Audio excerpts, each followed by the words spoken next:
Bonjour. Donc, question. Peut-on prouver que 0,9999, donc de façon à la partie décimale illimitée et une succession de 9, est égal à 1?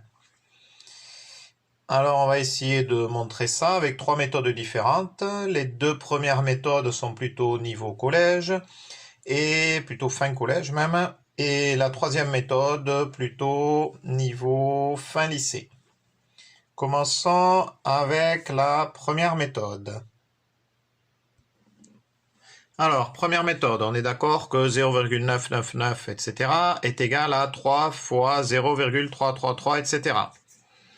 Donc ça, c'est la même chose que 3 fois... Et là, on reconnaît 0,333 est égal à, donc à l'infini, enfin je veux dire illimité. Là, ici, c'est égal à 1 tiers. Tout ça, hop, tout ça, c'est bien 1 tiers. Donc du coup, on a 3 sur 3 qui est égal à 1. Première méthode, 0,999, etc. est bien égal à 1. Deuxième méthode maintenant. Donc soit petit a égale 0,999, etc.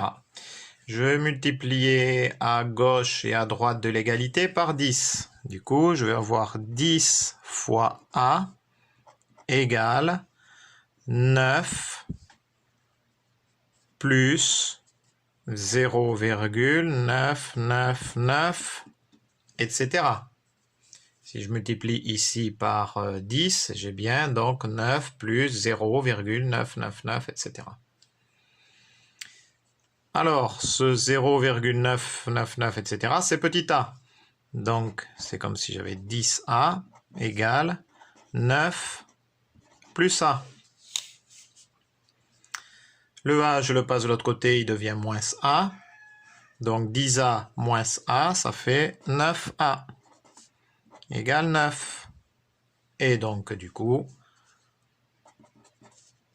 a est bien égal à 1. Et a, c'est 0,99999, etc. Donc, 0,999, etc. est bien égal à 1. Voici la deuxième méthode. On passe maintenant à la troisième méthode. Donc, la troisième méthode. Alors, la troisième méthode, elle s'adresse surtout aux terminales et aux premières spémat, donc, qui ont abordé le chapitre sur les suites géométriques. On est bien d'accord que 0,999, etc. est égal à 9 dixièmes, plus 9 centièmes, plus 9 millièmes, plus, etc., etc. Donc là, je vais mettre 9 sur 10 en facteur. Alors, 9 sur 10, ça va être facteur donc de 1 ici, plus 1 sur 10, plus 1 sur 100, plus, etc. Là, donc je garde mon 9 sur 10. Et ici, je vois que j'ai affaire à une somme de 1 sur 10 avec 10 exposant k et k variant de 0 à n. Pourquoi de 0? Parce qu'ici, on a 1. Donc 1 sur 10 puissance 0, ça fait 1 sur 1, ça fait bien 1. Donc là, c'est multiplié par la somme de k égale 0 jusqu'à n, donc de 1 sur 10, et donc tout ça exposant k. Ok. Je peux dire donc par exemple soit q égale 1 sur 10. Donc du coup, c'est comme si j'avais pour cette partie-là, c'est comme si j'avais la somme de k égale 0 jusqu'à n de q puissance k. Et là, vous reconnaissez une formule au niveau du chapitre des suites géométriques, puisque lorsque l'on a la somme quand de k égale 0 jusqu'à n de k de q donc exposant k, et bien c'est égal à 1 moins qn plus 1 sur 1 moins q, avec bien évidemment q différent de 1. Voilà.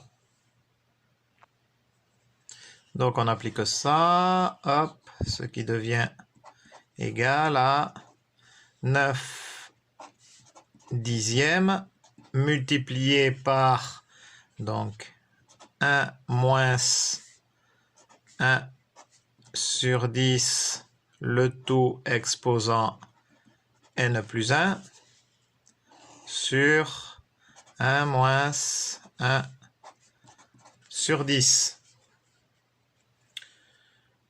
Alors, 1 moins 1 sur 10, eh bien en fait c'est 10 sur 10 moins 1 sur 10, donc ça fait 9 sur 10, ça. Ça c'est 9 sur 10. Voilà, j'ai 9 sur 10 et 9 sur 10, hop, ils s'éliminent. Et du coup, qu'est-ce qu'il me reste? Il me reste 1 moins...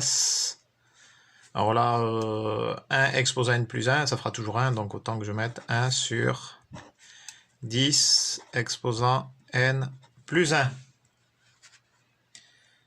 Voilà, et en fait, quand n tend vers plus l'infini, donc limite quand n tend vers plus l'infini de 1 moins 1 sur 10 exposant n plus 1. Alors là, du coup, on est au niveau de terminale, en fait, hein, quand on étudie les limites à plus l'infini. Là, on déborde sur la terminale. Donc, tout ça, plus un nombre tend vers l'infini, plus l'ensemble tend vers 0, du coup. Enfin, plus, qu'est-ce que je dis, n'importe quoi. Plus un dénominateur tend vers plus l'infini, et sachant qu'au numérateur, eh bien, c'est une constante, donc automatiquement l'ensemble va tendre vers 0. Qu'est-ce qui va rester? Il va rester 1. Voilà. Donc on a à nouveau prouvé que... Hop, je remets en petit. Ça veut bien? Non, ça veut pas. Eh bien tant pis. On a à nouveau prouvé que 0,999, etc. était égal à 1. Eh bien, bonne journée, Adi Chat.